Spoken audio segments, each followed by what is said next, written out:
আজকে আমরা সারাটা দিন রুমের মধ্যে। হ্যালো এভরিওয়ান, আসসালামু আলাইকুম। সবাই কেমন আছেন? আল্লাহর রহমতে আমরা অনেকটাই ভালো আছি। সকালে নাস্তা শেষ করে দুপুরে রান্না করতে গিয়েছি। আর তখন থেকেই বৃষ্টি শুরু হয়েছে। কি যে অবস্থা! আমাদের রান্নাঘরটা সেদিন কাঁঠাল পাড়তে গিয়ে আর কি রান্নাঘরের চালটা ভেঙে গিয়েছে। এইজন্য রান্নাঘরের একদম চুলার উপর থেকে পানি পড়তেছে। রান্না করতে অনেক কষ্ট হচ্ছে। এইদিকে সবগুলা পোলাপানি ঘুম থেকে উঠে পড়েছে। ওদেরকেও নিয়ে বাহিরে যেতে পারছি না, কারণ বাইরে বৃষ্টি পড়ছে। সারাক্ষণ এই রুমের মধ্যে আর কি বসে আছি। ২ ভাই বোন দেখে রুমের মধ্যে কি যে অবস্থা করছে। এদিকে একটা রুমের মধ্যে আমার রুমটা অনেকটাই ছোট। তার মধ্যে আবার তার আব্বুর বাইকটা রাখা।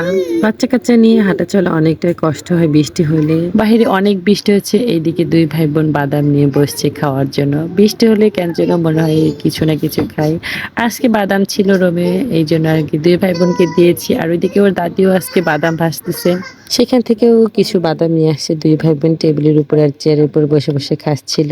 আমি তাদের কাছে একটা চেয়েছি, ২ ভাই বোন আর কি দিচ্ছিল আমাকে একটা একটা করে, কিন্তু ২ ভাই বোন দেওয়ার পরে আবার সে কান্না করতেছিল।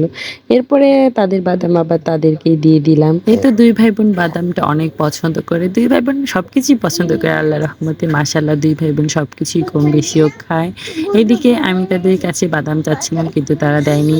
তারপরে আমি কিছু বাদাম নিয়ে আসছিলাম আর আমি তাদেরকে জিজ্ঞাসা করছিলাম যে তোমরা কাকে বেশি ভালোবাসো। ফারহান বলছে যে আমি আম্মুকে বেশি ভালোবাসি, আর ফারিস্তা বলতেছে আমি আম্মুকে ভালোবাসি না, আমি ফারহানকে ভালোবাসি। দুষ্টু বুড়ি, পাক্কা একটা দুষ্টু। মাঝে মাঝে এমন দুষ্টুমি করে, ওকে রাগের মাথায় আমি মাইরও দিই। মাঝে মাঝে প্রচুর পরিমাণে খারাপ লাগে।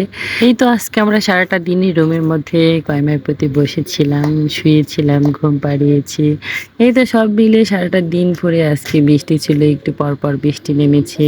আর আমরা তো রুমের মধ্যে থেকে কোথাও বেরোইতে পারিনি। বাদাম খাচ্ছিলাম, আবার দেখি হুট করে কারেন্টটা চলে গিয়েছে। এদিকে বৃষ্টি, তারপর আবার কারেন্ট নাই। কারেন্ট না থাকলে একদমই বিরক্তি লাগে, কারণ বৃষ্টি থাকলেও কারেন্ট থাকলে অতটা বিরক্ত লাগে না। রুমের মধ্যে থাকা যায়, অন্ধকার হলে আর ভালো লাগে না। এই তো দুপুরবেলা গোসলের টাইম হয়েছে। ২ ভাই বোন তো পাগল হয়ে গিয়েছে গোসল করার জন্য। এই তো তারপর ২ ভাই বোনকে নিয়ে গোসল করতে চলে গিয়েছিলাম পুকুরে। ২ ভাই বোন এখন পুকুরে গোসল করা শিখার পরে ২ ভাই বোন অনেকক্ষণ ধরে পুকুরে গোসল করে। তাদের সাথে সাথে আমরা অনেকক্ষণ ধরে গোসল করি। কেন যেন পুকুরে গোসল করতে নামলে আর উঠতে ইচ্ছা করে না। এই তো গোসল করে তারপরে আমরা আর কি বাড়িতে চলে আসছিলাম। বাড়িতে এসে ২ ভাই বোনকে জামা কাপড় পরিয়ে দিয়েছি। ওইদিকে ওর আব্বু আজকে শুক্রবার ছিল, নামাজ পড়ে বাসায় আসছে, আর জানালা দিয়ে ২ ছেলে মেয়ের সাথে আর কি কথা বলতেছিল। আমি একটু ভিডিও করে নিলাম ওই ফাঁকে। ৩ বাপ বেটা জানালা দিয়ে গল্প করা শেষ করে ওরা রুমের মধ্যে আসছিল, কারণ হচ্ছে ওদের খাওয়ার দানি না, তো সেই গল্প করতেছিল। তারপরে ২ ভাই বোনকে খাওয়াই দাওয়াই ঘুম পাড়িয়ে দিয়েছে। এদিকে ওর আব্বু ঘুমিয়েছে, আমি জাগন আছি, আমি আর ঘুমাইনি। এদিকে দেখি প্রচুর পরিমাণে বৃষ্টি শুরু হয়েছে আবারও।